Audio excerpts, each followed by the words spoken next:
Okay, today's learning goal is to be able to find the equation of a line from a table of values. Okay, so our big focus today is on the equation and linear relationships, and specifically we're going to look at tables of values. Okay, so before we can do that, we have to talk about what is incorporated in an equation of a line. So an equation of a line is made up of two really important ideas: the rate of change and the initial value. So I'll just remind you some other phrases that we had to describe the rate of change and the initial value. So we've also called the rate of change the multiplier, and we've called the initial value the constant. So these are usually the words we use when we're talking about the equation.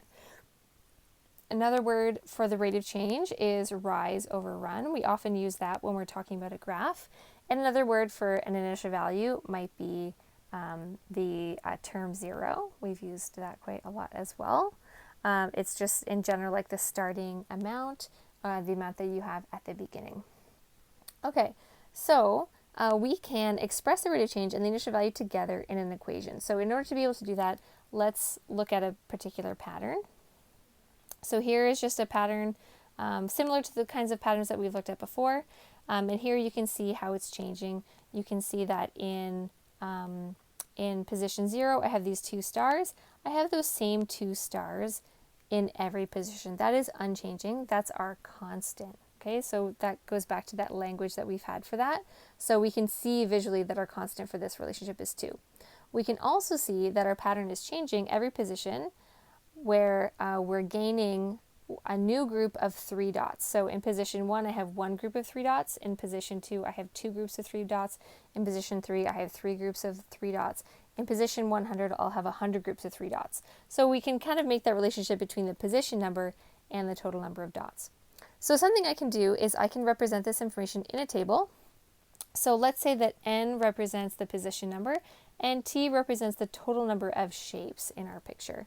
So in position 0, I can see that there are 2 shapes. There's just the stars. In position 1, I can see there are 5. There's 1 group of 3 dots and then 2 stars. In position 2, I have 2 groups of 3 dots plus 2 stars. So that's 6 plus 2 is 9. And in position 3, I have 3 groups of 3 dots plus another 2. So that's 9 plus the 2 is 11. Oh, and I just realized I made a mistake here. This is 8. Oh, goodness. Okay, good thing I looked at that. So 2 groups of 3 dots here, plus the extra 2 stars makes 8. Okay, now that I have that in the table, it's a little easier to see what our rate of change and our constant are in this problem. So I can see that from 2 to 5, from 5 to 8, and from 8 to 11, we're increasing by 3 shapes every time. And we can see that visually, that we're always gaining a new set of 3 dots in our pattern, right? And that's happening every time we increase the position number by 1. Every single time we're going up by 1 here. So these two ideas together tell us the rate of change.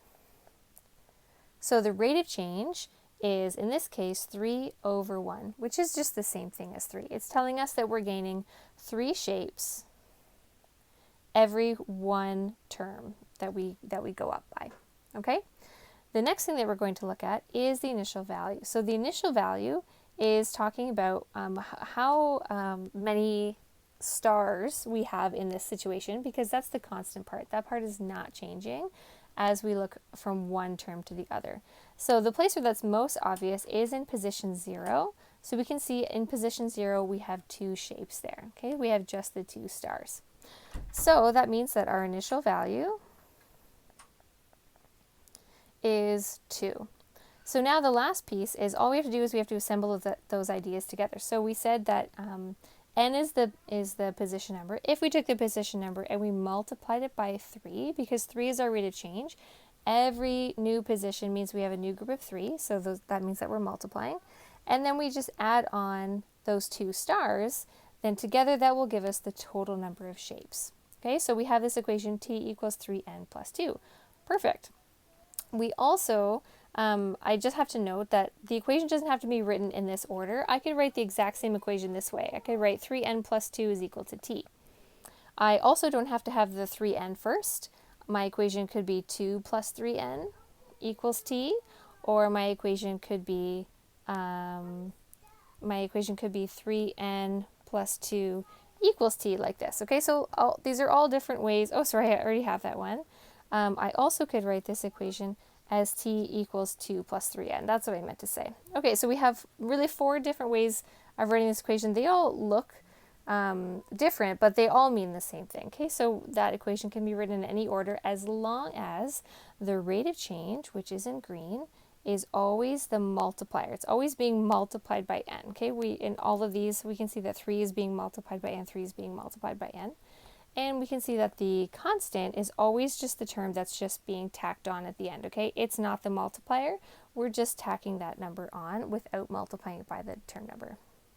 Okay, so now let's look at a particular example in context. So I thought this was a good relative example. This is true. That shows the amount of toilet paper that an average family needs. So in case you feel tempted to stock up, don't, because that's a lot less than you maybe think you need. So this table shows the amount of toilet paper that an average household with 4 family members actually needs over time. So here we can see that in 2 weeks, you might use 16 rolls of toilet paper on average. In 4 weeks, you might use 32 rolls. In 6 weeks, you might use 48 rolls. So we can see that this is a linear pattern because it's going up by the same amount every time. So we can see it's increasing, oh sorry, not by 32, it's increasing by 16 rolls, and that's happening every 2 weeks. Okay, so our rate of change is 16 rolls of toilet paper every 2 weeks. And that's great to write it like that, but we know that the rate of change is really better described as a unit rate. So I don't want to say how many rolls of toilet paper I need every 2 weeks. I would know how many I need every 1 week. So this is a proportion, just like what we solved last week. So in order to make 2 into 1, I have to divide by 2, and I'll do that on the top and the bottom. So I get a nice equivalent fraction. So we have 16 divided by 2 is 8. So if I need 16 rolls every 2 weeks, that means I need 8 rolls every 1 week. So my rate of change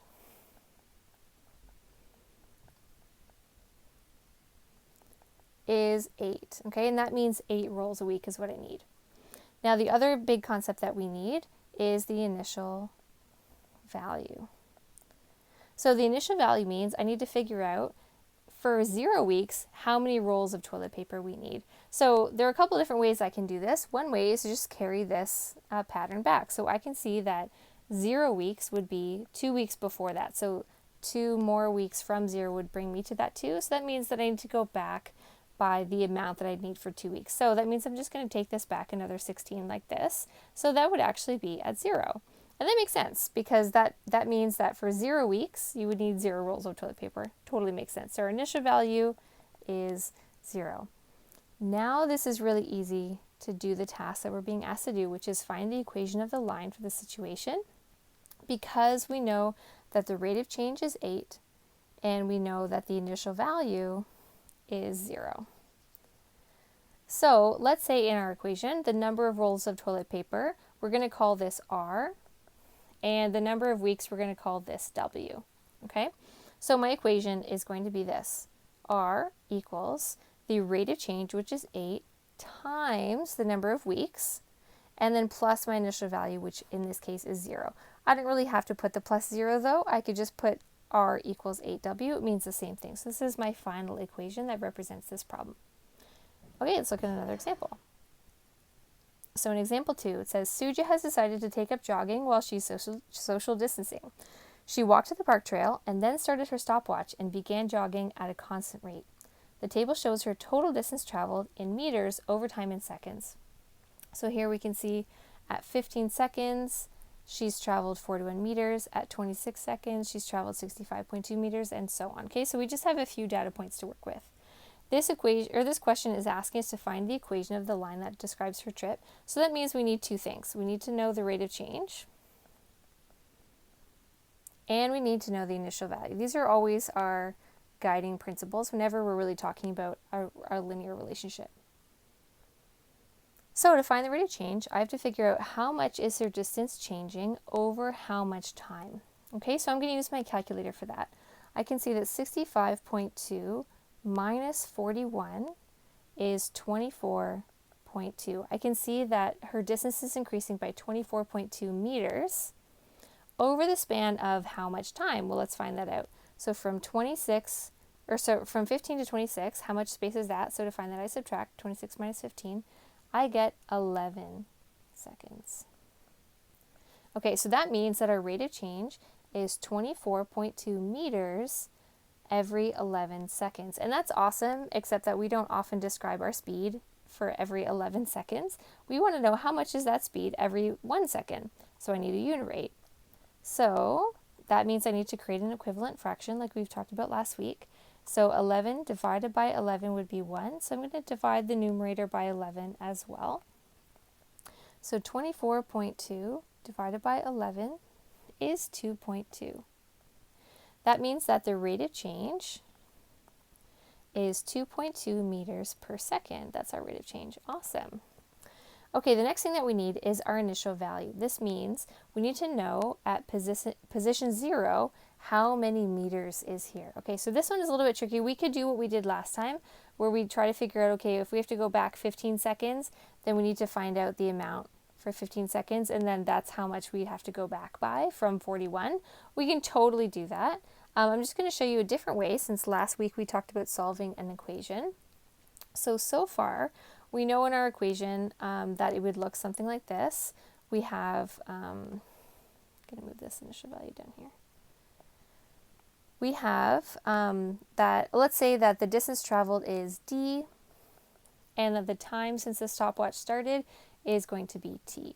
Okay, so if I'm going to make an equation, we know that the distance would be equal to our rate of change, which is 2.2, times t, because that's the amount of seconds, plus our initial value, which is unknown. So I'm just going to give it a variable. I'm going to call it b. So now one thing I can do is I can actually solve for b.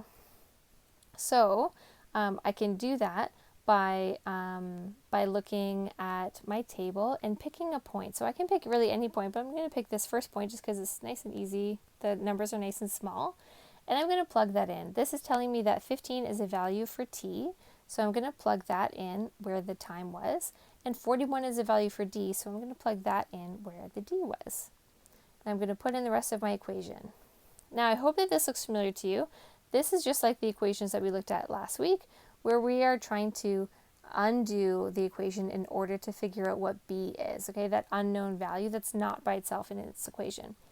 So if we knew what b is, we know that we would take b and we would add 2.2 times 15 to it. So let's find out what 2.2 times 15 is first. So we know that if we knew what b was, we would add 33 to it, and that would give us 41. So in order to figure out what b is, we have to go in the opposite direction. So we have to start with 41 and we have to minus 33. So 41 minus 33 should be equal to b. So 41 minus 33 is 8. That means that 8 is b. Okay, so that means my initial value is 8. So at 0 seconds, we've traveled 8 meters already. That means that she has traveled 8 meters before she even starts her stopwatch. Okay, so putting that all together in an equation, I can do that kind of out of space. I'll do it over here, from here. We now know, actually I can just do it, oh yeah. We now know what b is. So we know our equation is d equals 2.2 t plus 8. Okay, so this is our final equation right here. Okay, so we've answered that first question. That describes her trip. So question B says, how far away is the park trail from her house? This question refers to the initial value because we know that the park trail is where she goes to start her trip, and she starts her stopwatch at that time. So we know that when she's starting her stopwatch at 0 seconds, that happens already 8 meters away from her house. So that means that the park trail must be 8 meters away from her house. Okay, so she lives really close to the park. Now the next question says, how fast was Suji running? That refers to the rate of change.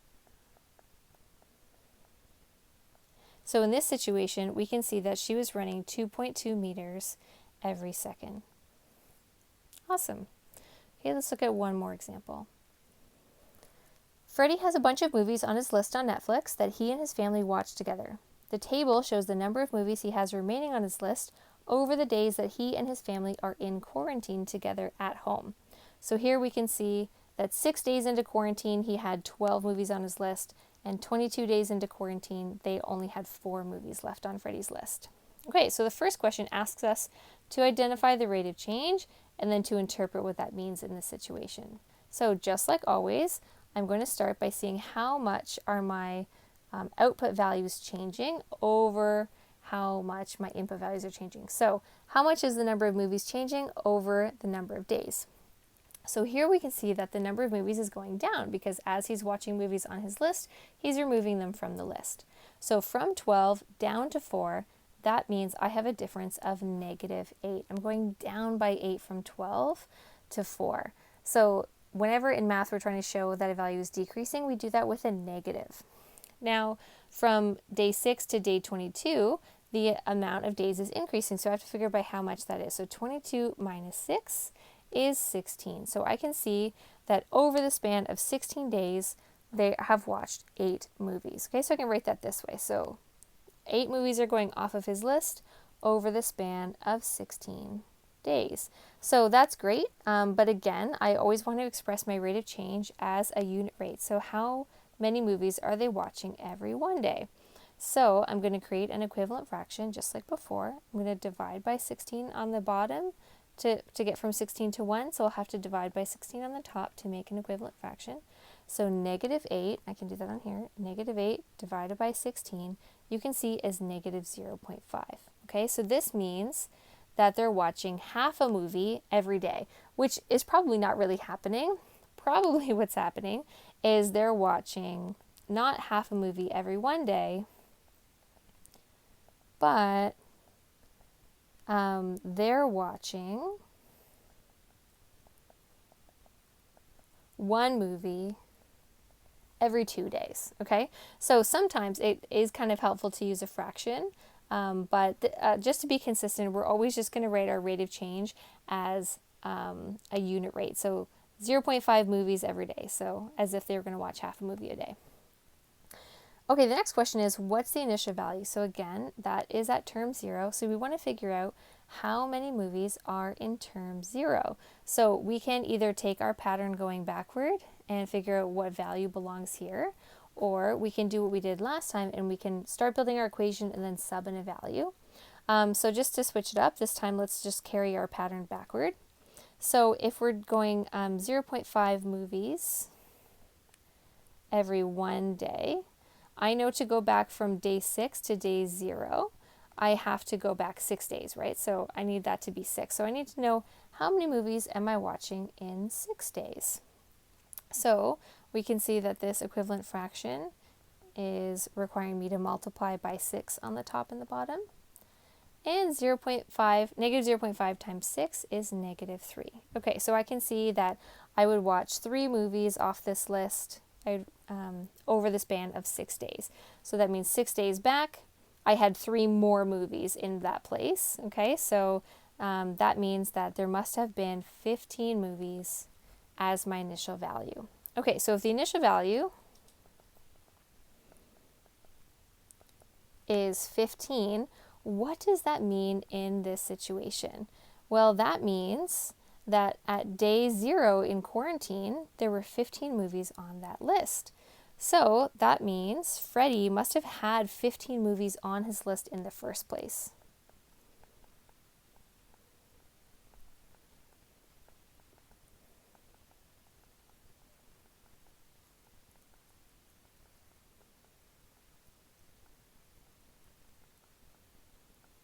Okay, so now the last question is so easy to answer because since it's asking us for the equation, we know that that equation is really only built out of those 2 things, the rate of change, which we found in part A, and the initial value, which we found in part B.